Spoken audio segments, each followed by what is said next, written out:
তিনটা কাজ করলে আপনি আল্লাহর প্রিয় বান্দা হয়ে যেতে পারবেন। সূর্য, সাগর, মাটি। সূর্য যেরকম আলো দেওয়ার সময় আপন পর দেখে না, আপনার মনকেও সেভাবে আপনি উন্মুক্ত করে দেন। দয়াকে, মায়াকে, ভালোবাসাকে উন্মুক্ত করে সবাইকে দেন, সবাইকে দেন, সবাইকে দেন। সাগর যেরকম পৃথিবীর সব কিছুর ময়লা, নালা হয়ে খাল, খাল হয়ে জোয়ার ভাটাতে নদী, নদীতে জোয়ার ভাটা হয়ে সাগরে যায়। পৃথিবীর সব ময়লা সাগরে। সাগর পৃথিবীর ময়লাকে আপন করে নিয়ে পৃথিবীকে পরিষ্কার রেখেছে। আপনিও ঠিক তেমনি ভাবে সবার কষ্ট দুঃখ অন্তর নিয়ে সবাইকে হাসিতে রাখেন। তৃতীয় নম্বর, মাটি। এই মাটিতে আপন হাঁটলেও মাটি চুপ, দুশমন দূর হইলেও মাটি চুপ, বেয়াদব যদি কুড়েও ফেলে মাটি চুপ। মাটির মতো চুপ হয়ে যান। বিজয় কিভাবে আসবে আপনি কল্পনাও করতে পারবেন না। আল্লাহ কেন দেয় এরকম জানেন? আল্লাহ একটু পরীক্ষা করে দেখে বান্দা কি দুনিয়াতে ভেঙে যায় নাকি আমার দিকে তাকায় থাকে, আমি একটু দেখি। যখন দিন, সপ্তাহ, মাস হয়ে যখন দেখে যে বান্দা অনড়, আল্লাহ তুমি দিলে, তুমি যা করো, যখন আল্লাহর সে বান্দার কাজটা পছন্দ হয়ে যায়, এবার আল্লাহ কি করে জানেন? জিব্রাইল, অমুক বান্দা আমার পরীক্ষায় পাশ করেছে, সুবহানাল্লাহ, আজকে থেকে স্পেশাল মদত, সাহায্য তার জন্য। সেদিন থেকে আপনার জয় আর ঠেকায় কে? জয় মানে আপনি এখানে কাউকে মেরে লুতাই ফেলছেন, শোয়াই ফেলছেন, আপনি জিতে গিয়েছেন, এটা জয় নয়। আসল জয় কখন জানেন? আপনি যখন শান্তিতে টেনশন ছাড়া ঘুমাতে পারবেন। আমি মনে বুঝাইতে ব্যর্থ হচ্ছে আপনাদেরকে, ব্যর্থতা আসলে আমার। আপনার সফলতা কোথায় জানেন? আপনার এক কথায় আপনার স্ত্রী, সন্তান, ছেলে মেয়ে জান কুরবান করে দিবে, তাই হবে আপনার জীবনের সফলতা। আপনার কথায় বাহিরে কে উঠতেছে না ঘুরতেছে এগুলো না, সবাই স্বার্থে। বুঝাতে পারছি? কিন্তু মারা গেলে আপনার বউটা না সাথে থাকবে, সন্তানে না সাথে থাকবে, যদি ভদ্র হয়, আদবদার হয়। আপনার আসল সফলতা কোথায় জানেন? আপনি যখন শুইছেন আর কোনো টেনশনে ডাইরেক্ট ঘুম, দরকার হলে আপনার নাক ডাকে 10 জন ঘুম যাইতে না পারাক, সমস্যা নেই, কিন্তু আপনি এমন ভাবে ঘুমাবেন আপনার এটা পুরা রিল্যাক্স থাকবে। এটা আপনার সফলতা। বুঝাতে পারছি কথা? ঘরের মধ্যে কোনো পোলাও, রোজ, বিরিয়ানি নাই, কিন্তু আপনার পরিবার নিয়ে আপনি শাকভাত দিয়ে খাচ্ছেন। এক লোকমা দিচ্ছেন, ছেলের চেহারা দেখতেছেন।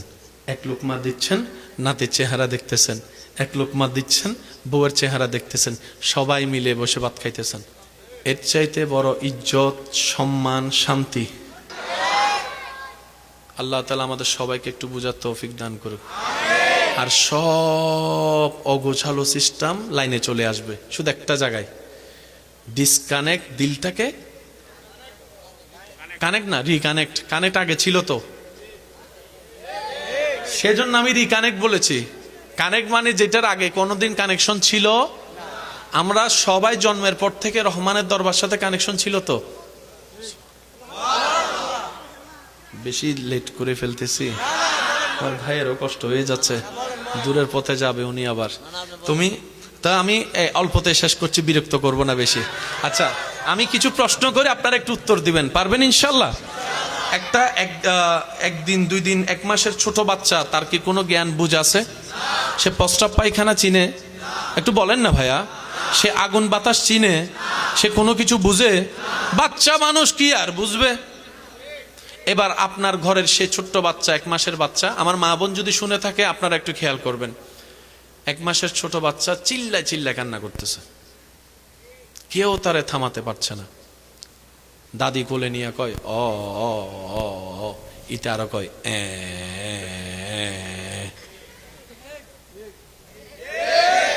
তার নানি একটু খোঁচা মাইরা দিছে, কয় আমার নাতি মনে হয় দাদার ফককে যাইতো না, নানার ফককে যাইবো, একটু আমারে দেন বেআইন সব।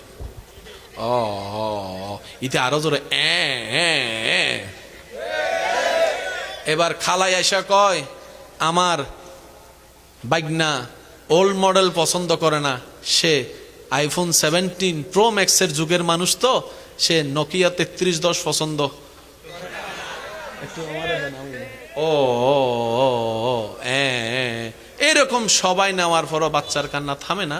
কিন্তু ভাই, একজনে কোলে নেওয়ার সাথে সাথে কিন্তু কান্না বন্ধ করে মুখে হাসি আসছে কে? আমি কিন্তু বলি না, আপনারা একটু বলেন। আপনারা চুপ থাকবেন, যারা দাঁড়িয়ে আছেন তারা একবার বলেন তো।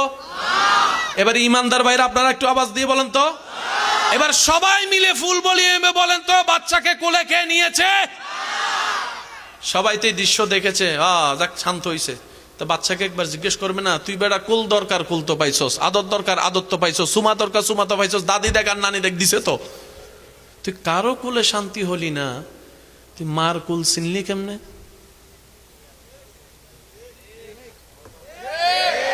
এক মাসের ছোট বাচ্চা দুনিয়ার কিচ্ছু কোনো কিচ্ছু চিনে, কিন্তু মার কোলে নেওয়ার সাথে সাথে আর একটু জোরে। এবার এই গাটা নাকি আপনারা কেউ স্বীকার করতে পারবেন এখানে? বাচ্চাকে জিজ্ঞেস করেন, এই কেমনে চিনলি? তখন বাচ্চা বলে, প্রত্যেকটা মানবের জন্মের সাথে সাথে আল্লাহ তাআলা প্রত্যেকটা বান্দুদের 2 আঙ্গুল নিচে একটা কলব দেয়, সেই কলবে 2টা চোখ থাকে, 2টা চোখ থাকে। চামড়ার চোখ দেওয়ালের বাহিরে দেখে না, কিন্তু অন্তরের চোখ আল্লাহ যতটুক দেখায় সব দেখে। বান্দার যেরকম শোনার জন্য কান আছে, এখানেও কলবে 2টা কান আছে, সবার, পুরুষ নারী সবার আছে, সবার সবার। আমরা গুনাহ করতে করতে করতে ওই জায়গাগুলো নোংরা করে ফেলছি। এখন চোখ বন্ধ করলে শুধু আঁধার দেখি। জোরে কয় কথা, আরো জোরে কন।